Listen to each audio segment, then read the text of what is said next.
What's up, guys? It's Mr. Janvan, and welcome back to Academy News, where you have the high. We're back, guys, and yeah, Cinderace and Magearna have been banned from OU.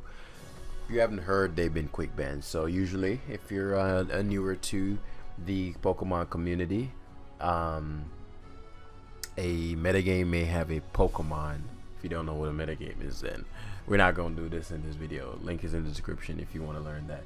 Metagame has a Pokemon that may unhealthily affect it. Unhealthy could vary, could mean that because of this Pokemon's presence, team building is far less creative, or you have to always run a particular Pokemon on every team or else you lose to it, or it's just cannot be countered by anything no matter what you do.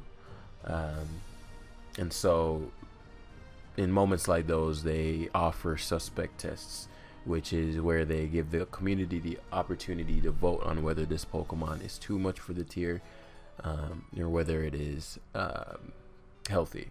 And so quick bans, which is what happened today, are when it's decided by the council of the OU tier whether or not it's not healthy enough to remain. But this is an interesting one because I think their decision to go for the quick ban was a mixture, and that's because there was a survey done recently.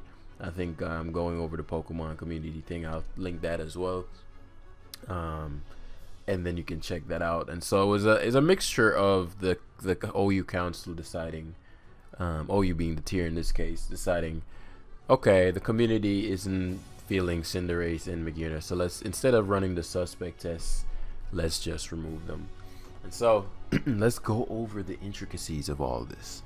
I'll try to make this video short and to the point, and if you guys want a longer discussion video on the metagame, let me know in the comment section below and leave your thoughts. So hello, the OU council has voted to ban Magearna Cinderace from OU effective immediately. Magearna has returned to its DLC 1 Levels of Glory as DLC 2 metagame developed. I don't think it's as bad as DLC 1. Like, that's impossible for it to be as bad, because you have actual, not counters, but several more ground and fire type Pokemon. In DLC 1, you had Hippo. You had nothing for that. So it's not, but I get the the sentiment. It's still pretty solid is what they're saying. Magearna's superb move pool and practical typing allows for it to make use of many different variants and many different variants that are effective in the metagame. Remember that word I just mentioned? It is one of the most potent win conditions in the metagame, but Magearna can also pose as a threatening breaker, offensive pivot, and even as a utility Pokemon depending on the team. While being versatile alone is not enough to warrant a ban, what Magearna can do with this versatility is what pushes it over the top. There are very few Pokemon that can consistently check it without incurring large levels of risk, which is pretty true. I think it getting trick,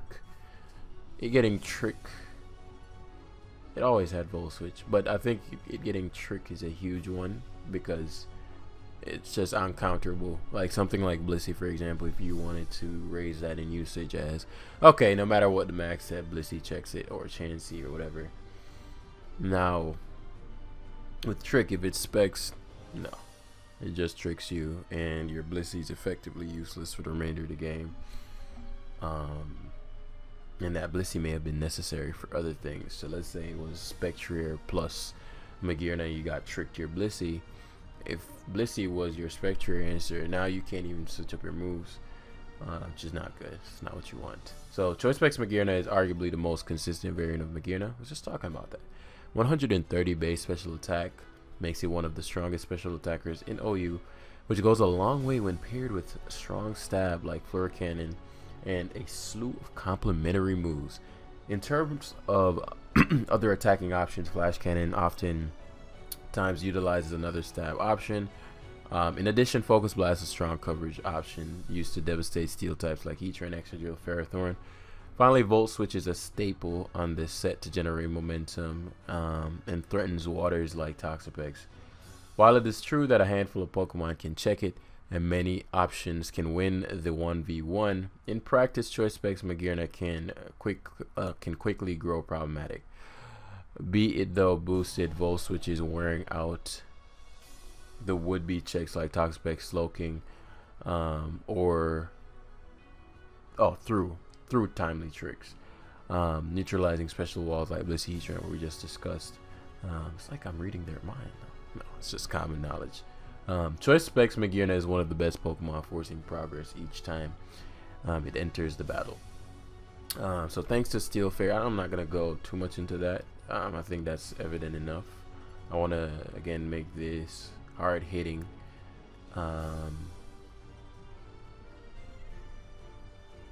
Magearna has a plethora of different setup opportunities, blah blah blah. Okay, let's start it here. So on top of this, other boosting sets are also common. Okay, let's just go to the overall. Overall, Magearna is arguably, and you can just go and read if you want to learn about all that other stuff. Maybe you just like listening to my voice and this was like a break for you and you're like, oh, let me check out this video and see what Jam's saying. But you know, if you wanted on the contrary episode, you know, we in the gang can come together and do something like that if you want a longer discussion. Yeah, so overall, Magearna is arguably the best Pokemon in the metagame. There may be some counterplay present, but it is very limited and varies greatly depending upon the set it is using. Magearna imposes restrictions on team building, we just touched on earlier, due to how oppressive the Choice Spec set is and how versatile it is overall with the boosting variants. You know, I always get ran up on by the Iron Defense ones. Even if you prepare sufficiently, there is a possibility that it will continue to give you issues due to how effective the Choice Specs variant is at forcing progress, wearing down defensive cores, and crippling opposing Pokemon. Magearna is a Pokemon that fits on every team archetype, or almost every team archetype, and often is able to carry its own weight and far more. The consequences of its unmatched strength and versatilities on the metagame are undesirable, causing team building to be very challenging to approach and gameplay to be very limited. We elect to ban Magearna from Sword and Shield OU for these reasons. Now let's go back to our favorite bunny. Also, guys, as I kind of add, you know, it's an interesting turn of events because I said that I was going to do a road to top 10 soon. I think I mentioned that before Pheromosa was even banned. You're like, guys are like, oh yeah, when Pheromosa is banned, we can do it. So, you know, I think all of the mons that expected to get suspected are now gone. So it's essentially a fresh meta where a lot of creative things can come into fruition. So I think it's going to be an exciting time for a road to top 10. So if you do graphic designing or something and you want to come together, come up with like a road to top 10 thing, you know, hit me up on Discord. I want something like just something you can just post over a pick that's already established, but we'll touch on that in the end. Just if you're interested in that, hit me up. So Cinderace has proven to be one of the best Pokemon, once again returning to the metagame after being quick banned and kept banned after the retest prior to DLC 1 metagame. Much like last time around, Cinderace's ability to take advantage of Libero as an offensive pivot and a breaker is too much for the SSOU metagame to handle. Yeah, Cinderace probably one of the hardest Pokemon to counter. I think it is harder to counter than no, I don't know. It depends. Mag is hard to counter too. So they both have their things. The primary set's largely the same too. Powerball as a strong attack. I don't see U-turn too often, but you know, U-turn to pivot around. However, the coverage options is varied. Zen Headbutt is used less often. Currently, as Cinderace is oftentimes paired with Future Sight plus Teleport, Slowbro, Slowking, Spikes, and other team members to help abuse Toxapex after the U-turn. This slot, we are seeing a lot of high jump kick or low kick, letting us destroy Heatran and Tyranitar. Going shot is always a common option, giving you the ability to break through Clefable, Tapu Fini, while fishing for poison against checks like Mandibus, Hippowdon, Zapdos. Surprised Moltres isn't mentioned here. Moltres obviously dropping in usage significantly since Pheromosa being gone. It was one of the premier reasons. Sort of like Buzzwole was around early DLC too, because of Zygarde and Urshifu, and so Sucker Punch is also available, also viable to punish faster Pokemon such as Polt, and offensive checks, and which otherwise functions as a soft offensive check to Cinderace when healthy. Finally, on teams with Tapu Koko, Electro Ball is a strong option, being able to demolish opposing. Oh, really? I've never seen that. I've never seen the Electro Ball variant, and I don't know the roles for that. So they say demolish, so I'm guessing the rolls are crazy on that. Perhaps the main downside of Cinderace is the moves are inaccurate. Yeah, I'm not gonna go. It's pretty self-evident what that means. Cinderace has virtually no hard counters in the metagame. Yeah, which is true. If you're a banded Cinderace, you click the right move, everything is gonna take over 50%. Everything gets 2-hit KO'd is what that means. Cinderace has virtually no hard counters in the metagame, with a handful of Pokemon entering this territory only. Cinderace is lacking specific coverage, such as Heatran, if there's no fighting move, Toxic, those ended, but Electro Ball or Future Sight support. In addition to this, excuse me, the Pokemon that check it oftentimes are subject to getting trapped in a vortex of U-turn and Volt Switch, which is pretty true. And Heavy Duty Boots allows for Cinderace to be more accessible than Pokemon with its defensive stats would ever be otherwise. Yeah, so I say Heavy Duty Boots wasn't an item, Cinderace wouldn't be banned. Because hazards would still be a thing, I think. Heavy Duty Boots definitely, but we're gonna go. So overall, Cinderace is a very threatening offensive presence that restricts the way we construct our teams a great deal.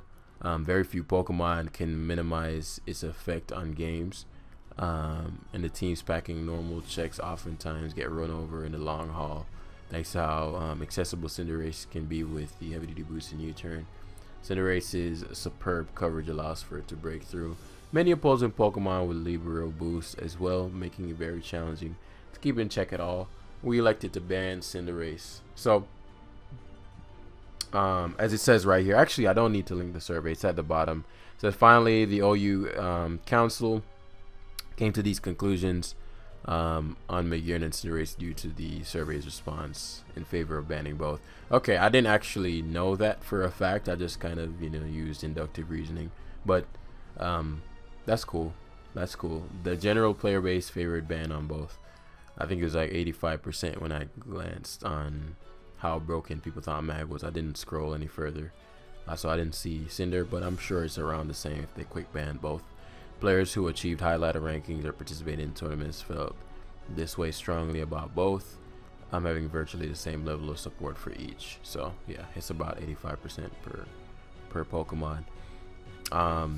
We will absolutely reevaluate these two Pokemon coming forward, and Cinderace in particular is likely to be retested due to receiving slightly less support than Magearna. We're open to retesting these Pokemon in the future as well, and blah blah blah blah blah. So yeah, link is in the description down below, guys. This is your edition of Pokemon news by the Academy. I couldn't come up with anything short notice enough, but we managed to keep it under 15 minutes. Guys, I want to hear, we love the discussion on this channel. We're all about competitive over here, so if you're new, hit that subscribe button, and leave your comments in the description below.